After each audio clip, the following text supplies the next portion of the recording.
మీ అందరికీ కూడా నేను ఇందాక ఒక వీడియో చేశాను. ఆ వీడియోలో పాపం వైఎస్ఆర్సీపీ పార్టీ వాళ్ళ కార్యకర్తలు పెద్ద ఎత్తున రియాక్ట్ అయ్యారు. ఆ వీడియోలో నేను చెప్పింది బహుశా వాళ్ళకి అర్థం కాలేదేమో నేను అనుకొని మళ్ళీ క్లారిఫికేషన్ చేస్తూ ఇంకో వీడియో చేశాను. అయితే తాజాగా వైఎస్ఆర్సీపీ పార్టీకి సంబంధించినటువంటి వ్యక్తి, ఈయన జబర్దస్త్లో కూడా యాక్ట్ చేశాడంట, హాస్య నటుడు. ఆయన పేరు పాపం నెల్లూరు సుబ్బు. ఆయన నా వీడియోకు రియాక్ట్ అయ్యాడు. ఆయన రియాక్ట్ అవుతూ నేనేం మాట్లాడానో దానికి ఆయన ఏం చెప్పాడో ఒకసారి చూద్దాం. ఇక్కడ చాలా ముఖ్యమైన విషయం ఏంటంటే, జిఎస్టీ కడితే ఆ కంపెనీ అది బినామీ అవుతుందా అనేది నేను క్వశ్చన్ రైజ్ చేశాను.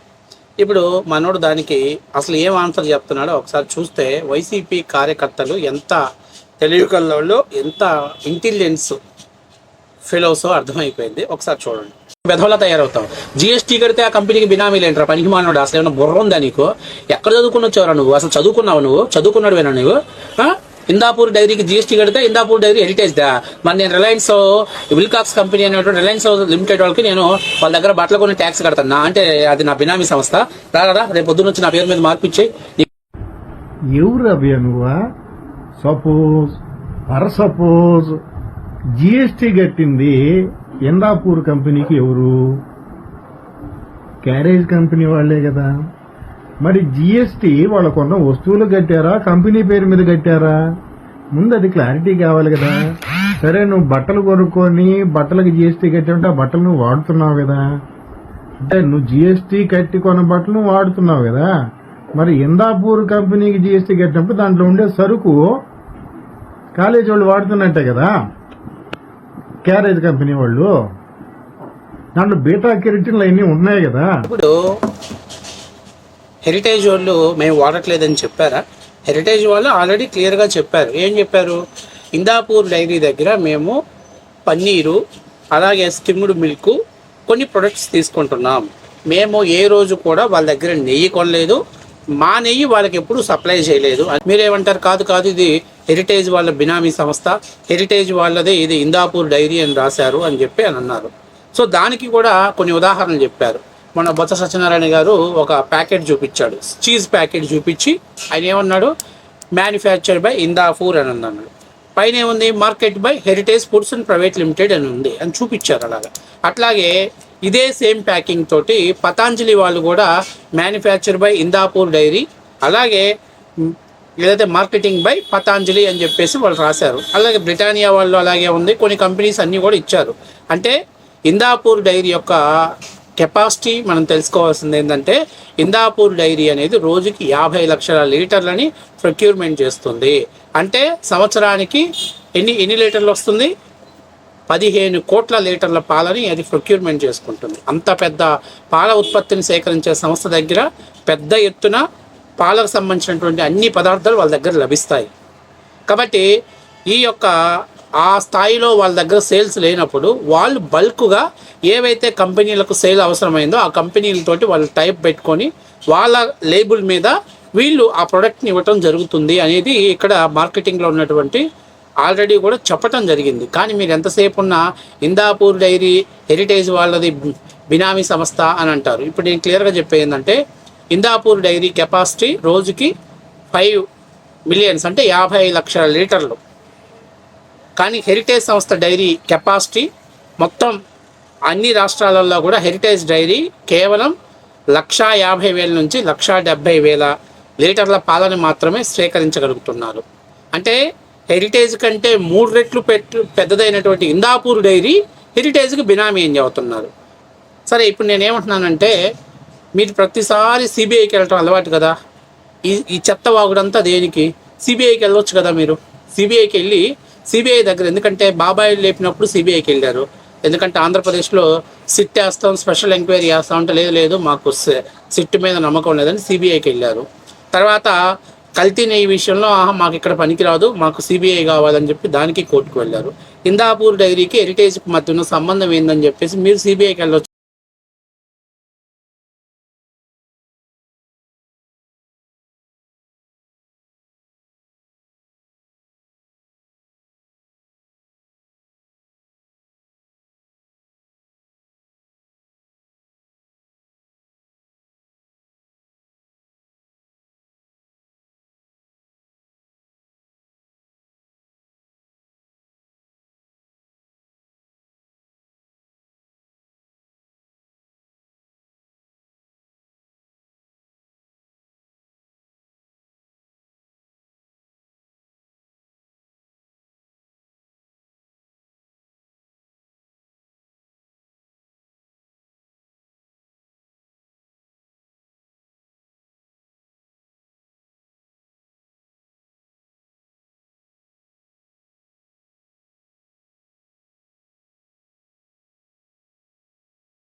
మరి నీ ఇష్యూ పక్కన పెడదాము, మిగతా అన్ని జనాలకి తినిపిస్తున్నట్టే కదా.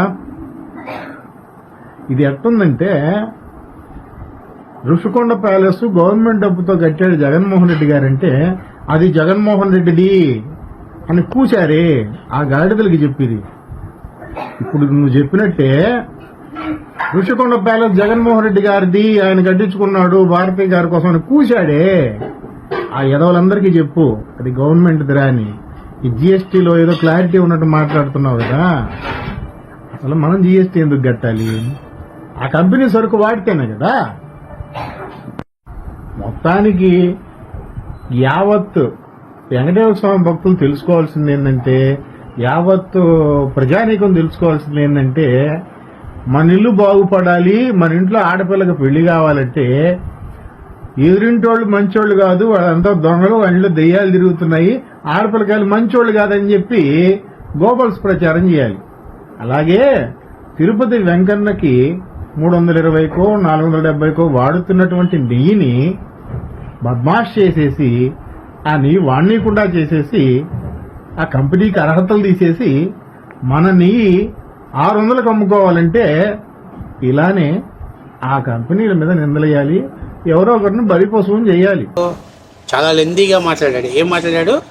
బోలేబాబా డైరీ మంచిదేనంట, 358 రూపాయలకి నెయ్యిచ్చే బోలేబాబా డైరీ నెంబర్ 1 అంట.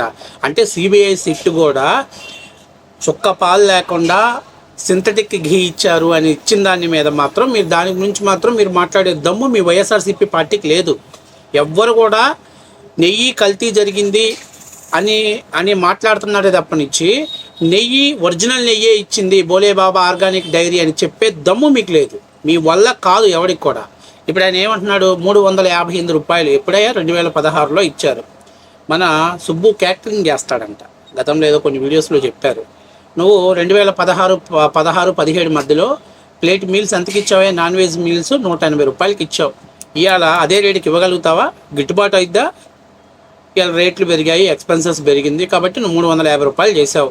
2016లో 1/2 లీటర్ పాల ప్యాకెట్ 20 రూపాయలు.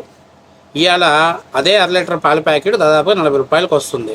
ఎందుకంటే ఈ రేట్లు మీకు ఎందుకు చెప్తున్నానంటే, పాలే లేకుండా నెయ్యి తయారు చేసినటువంటి మహానుభావులు మీకు పాల రేటు విషయం తెలియదు కాబట్టి మీకు నేను చెప్తున్నా. కాబట్టి నేను చెప్పేది ఏంటంటే, మీకు 2016లో ఉన్న రేటు 2026లోకి ఆ రేటుకు రావాలంటే రాదు. ఒరిజినల్ నెయ్యి అయితే రాదు. ఇప్పుడు మీకు ఏదైతే తిరుమల తిరుపతి దేవస్థానానికి నెయ్యి టెండర్లు వేసినటువంటి వాటిలో మొదటి స్థానంలో ఉంది ఇందాపూర్ డైరీ 658 రూపాయలు. సెకండ్ స్థానంలో ఉంది మదర్ డైరీ, అర్థమైందా? 716 రూపాయలు ఎంతో కొటేషన్ చేశారు. తర్వాత కర్ణాటక మిల్క్ ఫెడరేషన్ వాళ్ళు 758 రూపాయలకో ఎంతో చేసి L3గా నిలిచారు. అంటే వాళ్ళు గతంలో కూడా తిరుమల తిరుపతి దేవస్థానానికి ఈ మదర్ డైరీ కావచ్చు వీళ్ళందరూ గతంలో 330కి 356కి సప్లై చేశారు. కానీ ఈరోజు వాళ్ళు రేట్ ఎందుకు పెంచారంటే వాళ్ళకి ఎంత ఎక్స్పెన్సెస్ అవుతుంది, ఎంత అయితే మనం ప్రాఫిటబుల్గా ఉంటుంది అనేది ఆలోచన చేసుకొని వాళ్ళు కొటేషన్ చేస్తారు. ఇక బోలేబాబా డైరీ గురించి నేను మాట్లాడుతున్నా. ఇప్పుడు ఇందాపూర్ డైరీకి మీరు అసలు 40 లక్షల లీటర్లు కాదు, అసలు 4000 లీటర్లు కూడా రావు అనేది మీరు ప్రూవ్ చేయాలి. అప్పుడు అది ఫేక్ డైరీ అని చెప్తే ఖచ్చితంగా మాట్లాడతారు. లేదు బోలేబాబా ఆర్గానిక్ డైరీకి రోజుకి 16 లక్షలు 18 లక్షల లీటర్లని ప్రొక్యూర్మెంట్ చేసుకునే కెపాసిటీ ఉంది అని మీరు ప్రూవ్ చేయాలి. సిబిఐ వాళ్ళు క్లియర్గా చెప్పారు, వాళ్ళకి అసలు అంత తెచ్చే సామర్థ్యం లేదు, ఆ ప్రొక్యూర్మెంట్ సామర్థ్యమే లేదు. వాళ్ళు కొన్ని అసైన్మెంట్లు, కొన్ని రసాయనాలను కలిపి కొన్ని ఎక్స్పెరిమెంట్లు చేసి దాని ద్వారా ఒక సింథటిక్ ఘీనికి తయారు చేశారు అని చెప్పారు. నేను ఇంకో మాట మాట్లాడుతున్నారు, మీరు కొనుగోలు చేసిన దాంట్లో బీటా కెరటిన్ ఉంది కదా అని చెప్పేసి. మీకు ఆర్టిఫిషియల్లీ బీటా కెరటిన్కి అడల్టరేషన్ జరిగిన బీటా కెరటిన్కి తేడా తెలియదు కాదు. కాబట్టే జగన్మోహన్ రెడ్డి మీ చేత పిచ్చి పిచ్చిగా మాట్లాడిస్తున్నాడు. మీకు చిన్న ఉదాహరణ చెప్తా.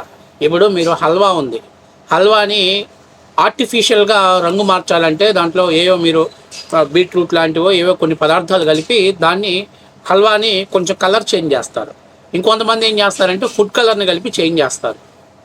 సో ఇప్పుడు నేను చెప్పేది ఏంటంటే, ఏదైతే ఇప్పుడు వీటిలో ఉన్నటువంటి బీటా కెరటిన్ ఏదైతే మీరు చెప్తున్నారో ఒరిజినల్ ఫార్ములా స్ట్రక్చర్ అలా ఉంచి ఆ స్ట్రక్చర్ని చెడిపోకుండా పెర్మిట్ చేసిన దాన్ని ఆర్టిఫిషియల్లీ పర్మనెంట్ అంటారు. కానీ అసలు క్వాలిటీయే లేదు, అసలు ఆ ఒరిజినల్ స్ట్రక్చరే లేదు. కొన్ని కెమికల్స్ని కలిపి అల్టరేషన్ జరిగితే దాన్ని కెమికల్ అల్టరేషన్ అవుతారు. మీరు చేసింది కెమికల్ అల్టరేషన్. మీకు ఫస్ట్ ఆఫ్ ఆల్ జగన్మోహన్ రెడ్డికి కాదు, వైఎస్ఆర్సీపీ పార్టీ వాళ్ళకే బుర్ర లేదు కాబట్టి మీకు అలాంటి స్క్రిప్ట్ ఇస్తున్నారు. మీరు ఒకసారి ఆలోచన చేసుకోండి. మీరు నిజంగా హిందూ భక్తులైతే, బహుశా మీరు హిందూ భక్తులు కాదేమో నాకు అనిపిస్తుంది, అయితే వెంకటేశ్వర స్వామి దేవుడి ప్రసాదాన్ని అసలు నెయ్యే లేకుండా సింథటిక్ నెయ్యితోటి 20 కోట్ల లడ్లను తయారు చేసినటువంటి ప్రభుత్వాన్ని మనం ప్రశ్నించాలి. సిబిఐ సిట్టు మేమేసింది కాదు, మీరు కావాలని అడిగింది, మీరు సుప్రీంకోర్టుకు పోయి తీసుకొచ్చుకున్నది, అలాంటి సంస్థ తీసుకొచ్చింది. లేదు ఒకవేళ సిబిఐ సిట్టు వాళ్ళు తప్పుడు నివేదిక ఇచ్చారంటే బోలేబాబా డైరీ ఆర్గానిక్ డైరీకి ఎంత కెపాసిటీ ఉంది, ఎన్ని పాలని ప్రొక్యూర్మెంట్ చేసే కెపాసిటీ ఉంది, ఏఆర్ డైరీకి ఎంత కెపాసిటీ ఉంది, మీ దగ్గర ఉన్న లెక్కలు ఉంటే ఎఫ్ఎస్ఎస్ఐ వాళ్ళ నివేదిక ప్రకారం మీరు పెట్టగలిగితే పెట్టని మాట్లాడదాం. ఎందుకు చెత్త వాగుడు మాట్లాడతారు? ఇందాపూర్ డైరీ చంద్రబాబు నాయుడు గారితో బినామీ సంస్థ. ఇప్పుడు నేను మిమ్మల్ని స్ట్రైట్గా అడుగుతున్నా, జగన్మోహన్ రెడ్డి గారు ముఖ్యమంత్రిగా ఉన్నప్పుడు ప్రతి వాలంటరీకి ఒక పేపర్ ఉండాలని నెలకు 200 రూపాయలు డబ్బులు తీసుకున్నాడు. ఆయన ఆ 200 రూపాయలు తీసుకొని ప్రతి వాలంటరీకి సాక్షి పేపర్ ఇవ్వాలన్నాడు. దాని ద్వారా ఆయన సాక్షి సర్క్యులేషన్ పెంచుకున్నాడు. చంద్రబాబు నాయుడు గారు కూడా హెరిటేజ్ ద్వారా స్వామివారికి లడ్డూ సప్లై చేయాలని, నెయ్యి సప్లై చేయాలనుకో, ఎందుకు భయపడాలి? తప్పేంటి? హెరిటేజ్కి తిరుమల తిరుపతి దేవస్థానం యొక్క నెయ్యి సప్లై చేయడానికి కావాల్సిన అన్ని క్వాలిఫికేషన్స్ ఉన్నాయి. దొడ్డిదారిని వెళ్ళాల్సిన అవసరం లేదు. ఫస్ట్ ఆఫ్ ఆల్ మనం చరిత్ర తెలుసుకొని మాట్లాడాలి. అర్థమైందా? వాలంటీర్ల పేరుతోటి సాక్షి పేపర్ని సేల్ చేసుకున్న మీరు కూడా బినామీల గురించి, సూట్ కేస్ కంపెనీల గురించి మీరు మాట్లాడుతున్నారంటే కొంచెం సిగ్గు తెచ్చుకొని మాట్లాడాల్సిన పరిస్థితి ఉంటుంది. కాబట్టి ఈ వీడియో ఇంతకంటే ఇంకా లెందీ చేయగలుగుతాం. కాబట్టి మనకు సబ్జెక్ట్ తెలియదు కాబట్టి మనం క్యాటరింగ్ మీద ఫోకస్ చేసుకొని క్యాటరింగ్ చూసుకుంటే బెటరు. అంతేగాని ఊరికే వచ్చేసి ఏదో కొంచెం నెల్లూరు యాస్తోటి పంచులు పటాకులు వేస్తామంటే మా ప్రకాశం జిల్లాతోటి నెక్స్ట్ వచ్చేటువంటి డైలాగులు కూడా గట్టిగానే ఉంటాయి. నేను చెప్పేది ఏంటంటే ఫస్ట్ ఆఫ్ ఆల్ సబ్జెక్ట్ తెలుసుకో. జిఎస్టీ కట్టిందని అంటే మిగతా ఉన్నటువంటి, నేను లాస్ట్లో అది మళ్ళీ అది కంక్లూడింగ్ చేయకపోతే వీళ్ళు ఏం చేస్తారంటే మీరు తప్పు చెప్పారంటారు. ఆ కార్మూరి వెంకటరెడ్డి ఏం మాట్లాడారో ఒకసారి ఆ వీడియో చూద్దాం. ఎందుకంటే ఆయన చెప్పాడు కదా జిఎస్టీ కట్టాడని, ఆయన ఏ వీడియో చేసినాడో ఆ వీడియోలో ఒకసారి మనం అది చూస్తే వీళ్ళకి క్లారిటీగా అర్థమైంది. తెలుగుదేశం పార్టీ